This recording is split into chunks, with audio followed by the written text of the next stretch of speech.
Hello everyone, I am Leela Prabhugavkar and I am from the Bodhi Academy.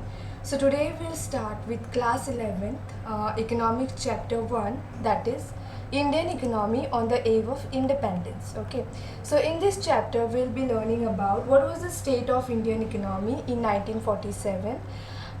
Then we'll be able to understand the factors that led to the underdevelopment and stagnation of the Indian economy. Okay.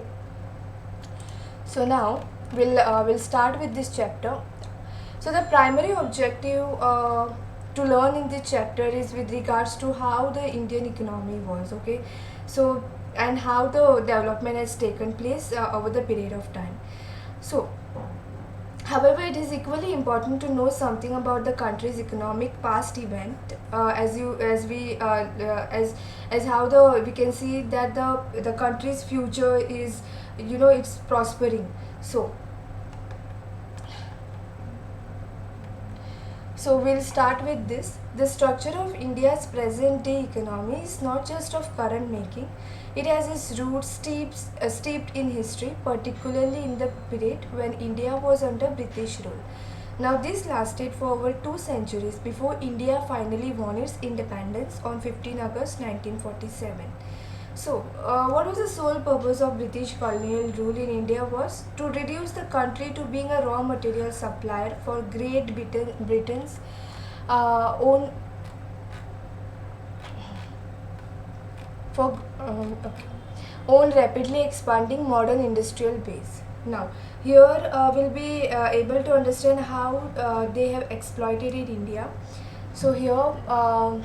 Victor Alexander Bruce, who was a viceroy of British India in 1894, he states that India is the pivot of our empire. If the empire loses any other part of its dominion, we can survive. But if we lose India, the sun of our empire will have set. Okay.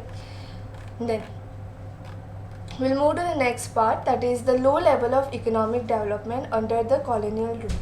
So here we'll be learning that how India had earlier India had an independent economy before the Britishers came into India. Okay, so earlier agriculture is the main source of livelihood, no, for most of the people. So India is also called as the agrarian economy, because most of the people are dependent on agriculture and they get their livelihood. Okay, so yet the country's economy was characterized by various kinds of manufacturing activity. India was particularly well known for its handicraft industries in the field of cotton and silk textile, metal and precious stone work. So here India was well known for handicraft industries earlier. So in the field of anything like cotton, silk textile, metal, precious stone work, etc. Then, so this product enjoyed a worldwide market based on the reputation of the fine quality of material used and the high standard of craftsmanship seen in all imports from India. So here we can see the example. Muslin is a type of cotton textile. So muslin cloth is a type of cotton textile. Now this is its origin. Now this is originated from Bengal, particularly places in and around Dhaka. Now the capital city of Bangladesh. Now, Dhakai muslin had gained worldwide fame as an exquisite type of cotton textile, and it is the finest variety of that muslin is called as malmal. Okay, so sometimes the foreign travelers, they used to refer to it as a malmal shahi or malmal khas. Now this was implying that it was worn by, or it is for the prestigious, the royal people. So the economic policies pursued by the colonial government in India were concerned more with the protection and promotion of the economic interest of their home country than with the development of the Indian economy. So here the such policies brought about a fundamental change in the structure of the Indian economy. So what used to happen was the colonial government in India, they were more concerned with regards to the protection and promotion of the economic interest of their home country. Then they were not used to focus more on the Indian economy, because what they used to do is they used to export the product export the raw product to their country, and then they used to sell the finished product to India. So such policies brought about a fundamental change in the structure of the Indian economy, then transforming the country into supplier of raw material and consumer of finished industrial products from Britain. Now, the colonial government never made any sincere attempt to estimate India's national and per capita income. So, per capita income we have seen total population divided by the total income. So, some individual attempts which were made to measure such income yielded conflicting and inconsistent result. So here the notable estimators were there who measured the India's national income. Dadabhai Naroji, then William Digby, Finlay Shreyas, V.K.R.V. Rao, and R.C. Desai. It was Rao whose estimates during the colonial period was considered very significant.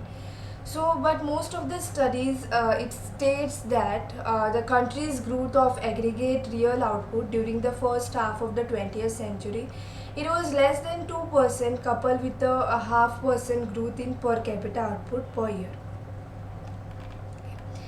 Then, as I told you, the main India used to focus on agriculture, right? And India is called as an agrarian economy.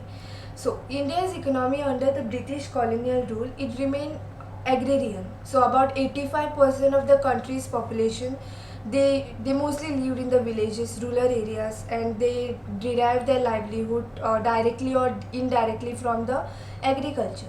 So, however, despite being the occupation of such a large population, the agricultural sector continued to experience stagnation and not infrequently unusual deterioration. We'll see this example which is given in this figure 1.1 we can see. So in this agriculture during pre-British India. So the French traveller Bernier describes 17th century Bengal in the following way. The knowledge I have acquired of Bengal in two visits inclined me to believe that it is richer than Egypt.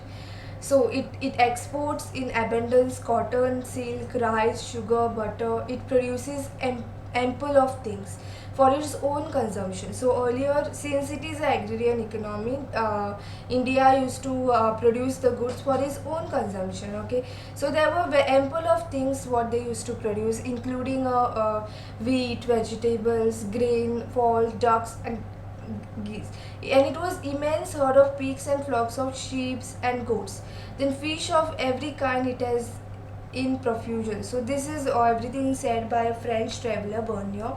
So further he states that from Rajmahal to the sea is an endless number of canals cut in bygone ages from the Ganges by immense labor for navigation and irrigation. So there was ample of things, and India was so rich with all these things. India was rich in its culture and every other thing before the Britishers invaded India.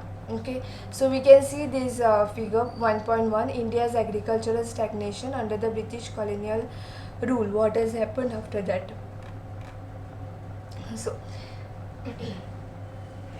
next part, if we see, it is saying that agricultural productivity became low in absolute terms. Then this agriculture sector, they experienced some growth due to the expansion of the aggregate area under cultivation.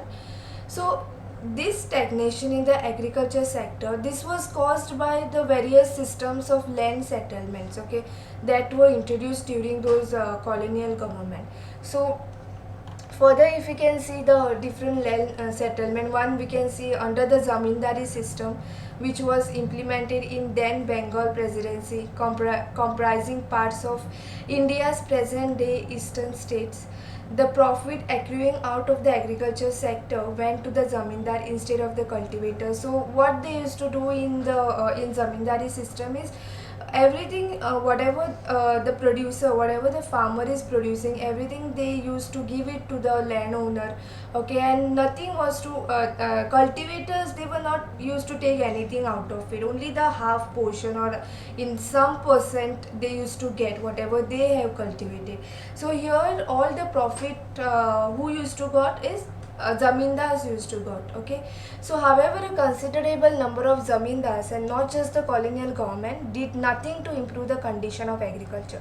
So agriculture condition later on, it became so it was so deteriorating that the main producer, they were not used to get anything. Okay, and they did nothing. They only just their motive is just to make more earn more money. Okay, so they did nothing. They didn't even did the proper build the proper irrigation system for the for the purpose of farming. Okay, then the main interest, as I said, the main interest of the zamindar was only the profit, no, was only to collect rent, regardless of the economic conditions of the cultivator. You know, they were not used to they were not even bothered about how how the cultivators are, what is their condition, what is their needs and all. They never used to ask all those things, because they only bothered about profit. Okay, so this caused immense misery and social tension among the latter. To a very great extent, the terms of the revenue settlement were also responsible for the zamindars adopting such an attitude. Dates for depositing specific sum of revenue were fixed, failing which the zamindars were to lose their rights. Now, even for agriculture, there was low level of technology, no proper irrigation, as I said. Then even the seeds what they used to use was not of a better quality.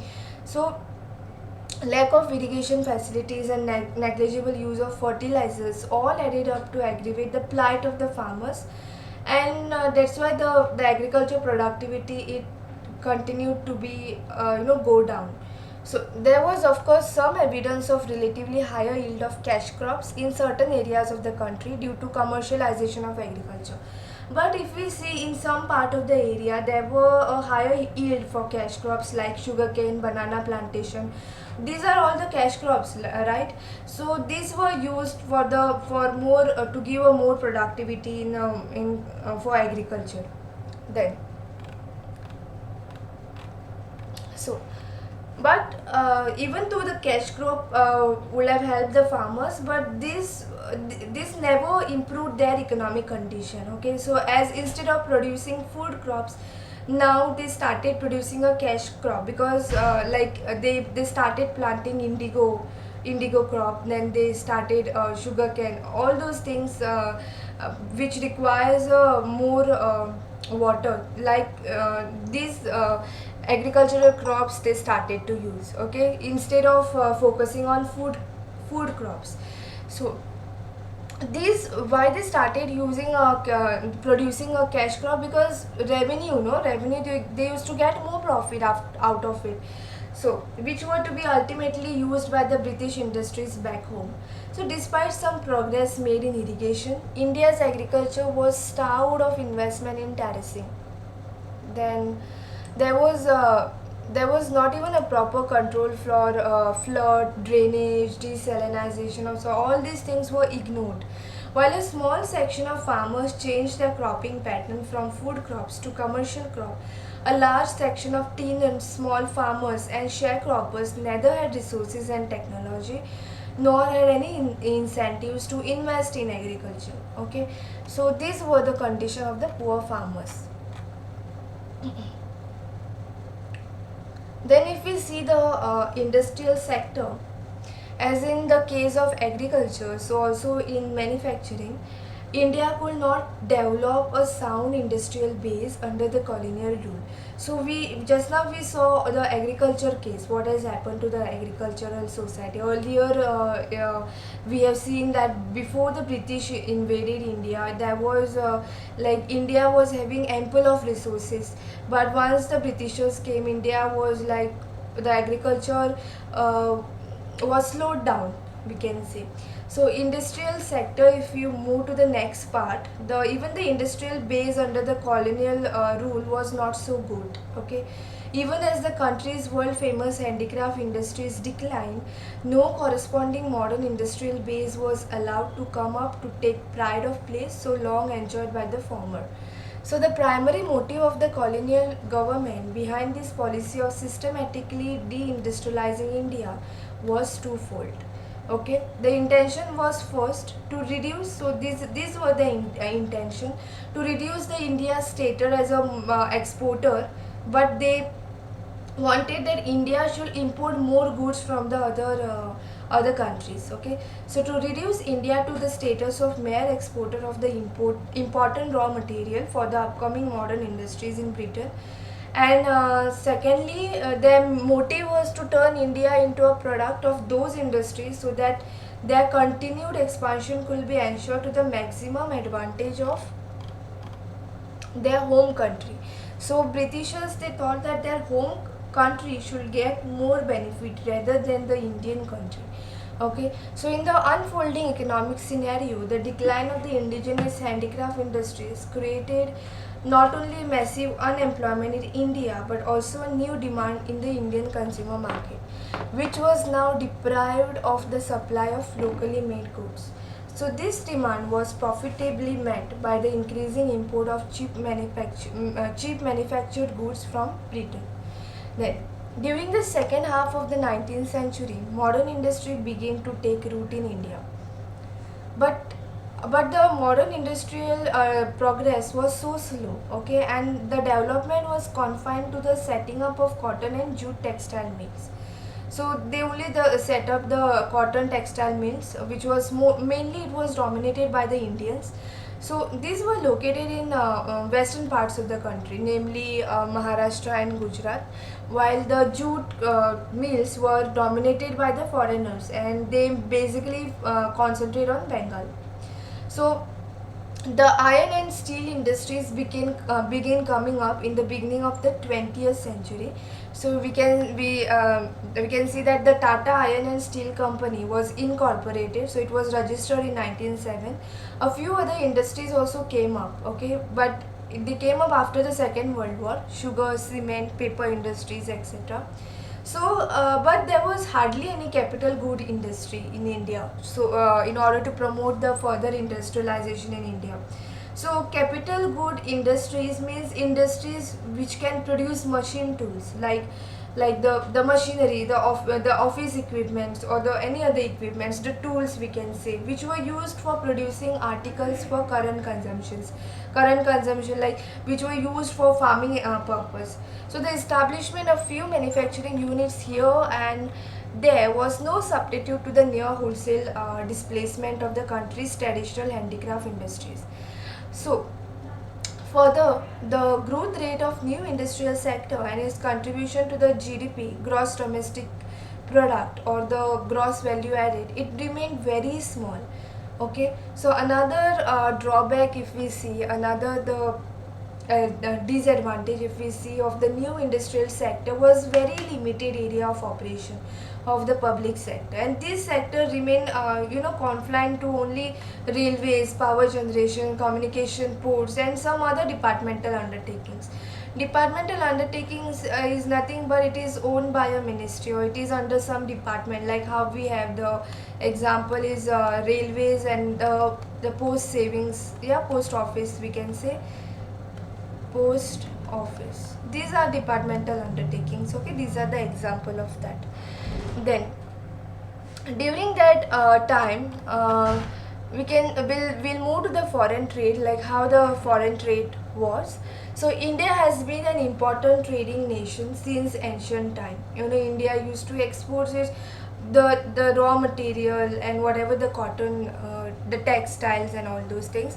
But the restrictive policies of commodity production, trade and tariff pursued by the colonial government, it affected the structure, composition and volume of India's foreign trade. Okay. So India became an exporter of primary products. Now here the list is given of primary product: raw silk, cotton, wool, sugar, indigo, jute. So, and an importer of finished consumer. So as I said, India used to export the raw material and they used to import the finished product. Okay, like cotton, silk, woolen clothes, capital goods like machinery, machinery produced in the factories of Britain. So for all practical purposes, Britain maintained a monopoly control over India's export and imports. So Britain used to control India's export and import. So as a result, more than half of India's foreign trade was restricted to Britain, while the rest was allowed with a few other countries like China, Ceylon, now it is called as Sri Lanka, earlier it was Ceylon, Persia, that is Iran. The opening of Suez Canal further intensified British control over India's foreign trade. So Suez Canal is playing a very important part for export and import of goods and other materials. So the most important characteristics of India's foreign trade throughout the colonial period was the generation of large export surplus. But this surplus came at a huge cost to the country's economy. So other essential commodities like food grains, clothes, kerosene was scarcely available in the domestic market. So basically what we learned in the agriculture part was farmers, they used to focus more on cash crop instead of food crops. Okay, so that's why the kerosene, food grains, clothes, these were rarely available in Indian market. So furthermore, this export surplus did not result in any flow of gold or silver into India. Rather, this was used to make payments for the expenses incurred by an office set up by the colonial government in Britain. So whatever the revenue was India was generating, this was, it was used by a colonial government in Britain. Okay, or the some part was used for expenses on war again fought by the British government and the import of invisible items, and all which led to the drain of Indian wealth. So this is how Britishers, they we can say they looted India. Then if we move to the demographic conditions, so various demographic means the age, population, the everything is mentioned about the domestic country. So various details about the population of British India were first collected through census in 1881. So though suffering from certain limitation, it revealed the unevenness in India's population growth. Subsequently, every 10 years such census operations were carried out. So after every 10 years census operations, they do their work. Before they collect the demographic information. So before 1921, India was in a first stage of demographic transition, and the second stage of transition began after 1921. So these were, however, neither the total population of India nor the rate of population growth at this stage was very high. Then the various social development indicators were also not quite encouraging. The oral literacy level was less than 16%, and out of this the female literacy was very low. Okay, then the public health facilities were unavailable to the large number of population of India. So or we can say they were highly inadequate. So consequently, water and airborne diseases were taking there was an increase in airborne disease, we can say. So the overall mortality rate was very high, and in that particularly the infant mortality rate, we can say, was very high, about 218 per thousand, in contrast to the present infant mortality rate of 33 per thousand. So even the life expectancy was also very low, 32 years to present 69 years it is. So in the absence of reliable data, it is difficult to specify the extent of poverty at that time, but there is no doubt that extensive poverty prevailed in India during the colonial period, which contributed to the worsening profile of India's population of the time. So these were all the issues that what India was facing. Okay, so here last section of India's population did not have a basic needs. Even the basic needs were not there. Later on, the government focused on basic needs, that is food, shelter, and clothing. So basic needs includes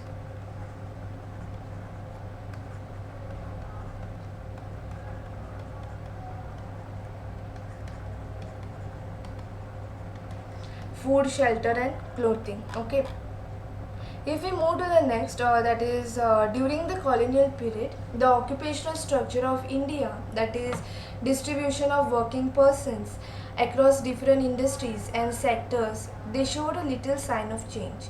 The agriculture sector, it accounted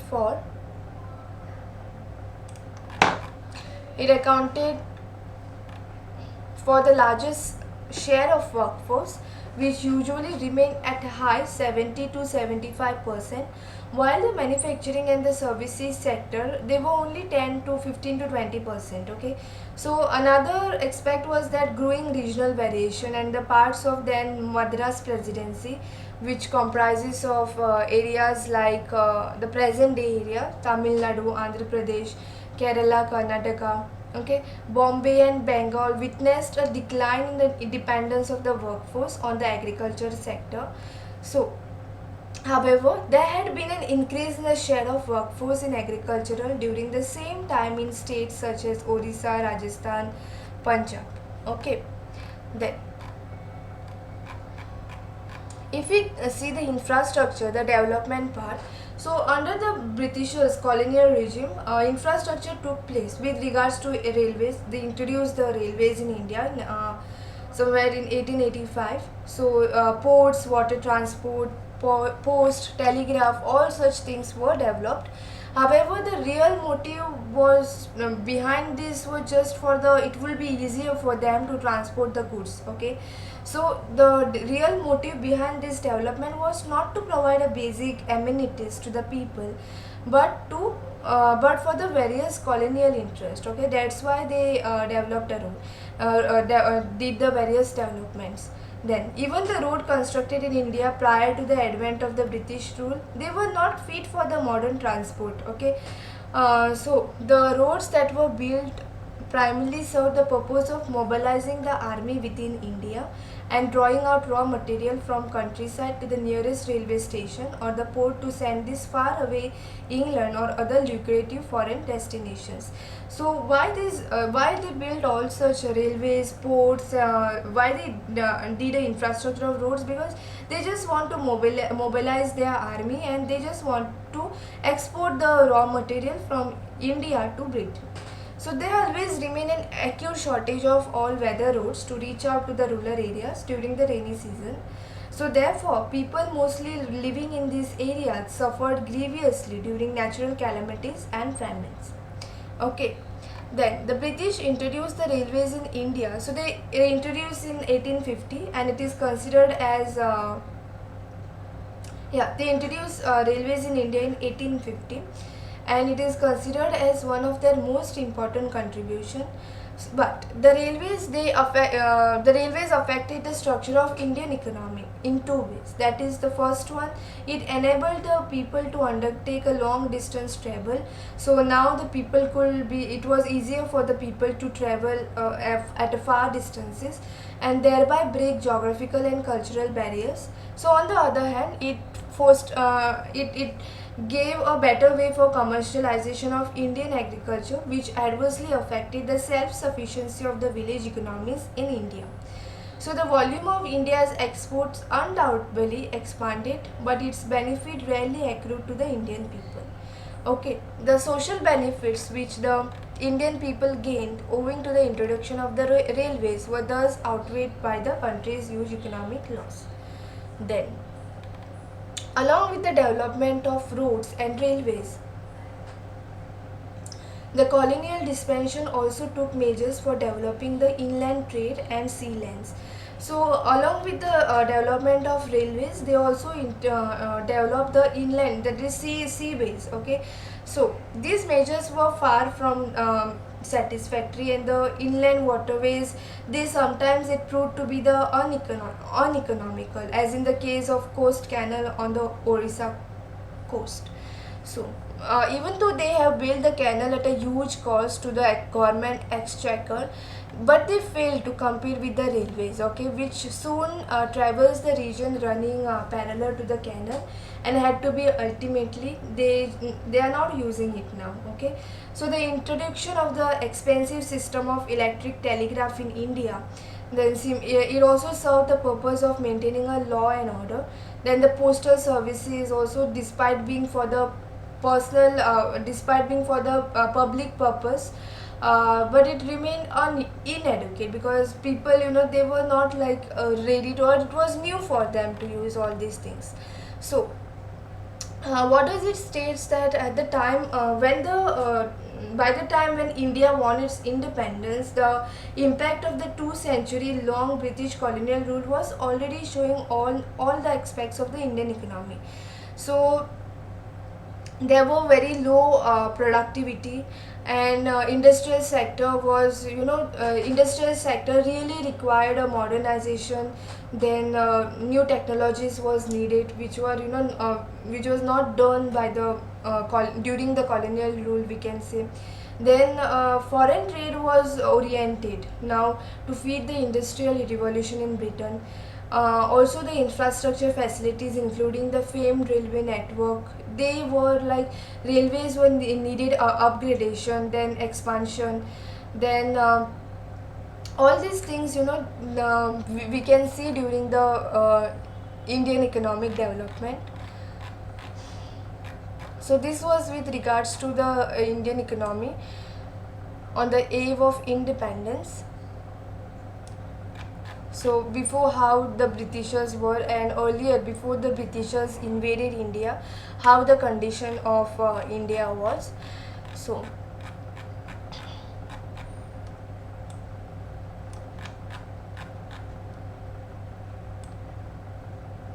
So in this lesson we learned about the demographic condition, we learned about foreign trade, then how the farming sector of the India was, industrial sector was, they were deeply in need of, we can say, infrastructure. So okay, and we also saw the what was the reasons behind a low level of economic development under the colonial rule. So these are some of the things which are very important. Then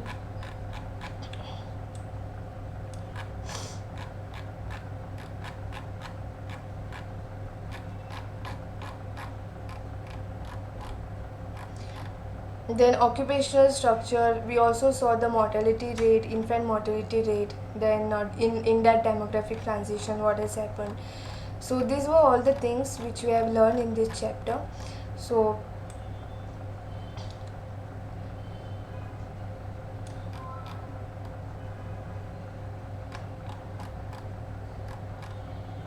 okay, even we saw the textile industry in Bengal, like the muslin cloth was which was originated from Bengal.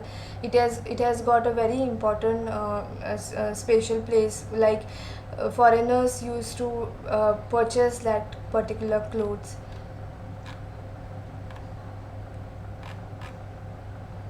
Then we discussed about the nationals and the per capita income of the country, and there were estimates were made by some of the noble estimators, Dadabhai Naroji, then William Digby, so R.C. Desai. These were the estimates were made during the colonial period, and this was very significant for India to develop. Okay, so this is all with regards to Indian economy on the eve of independence.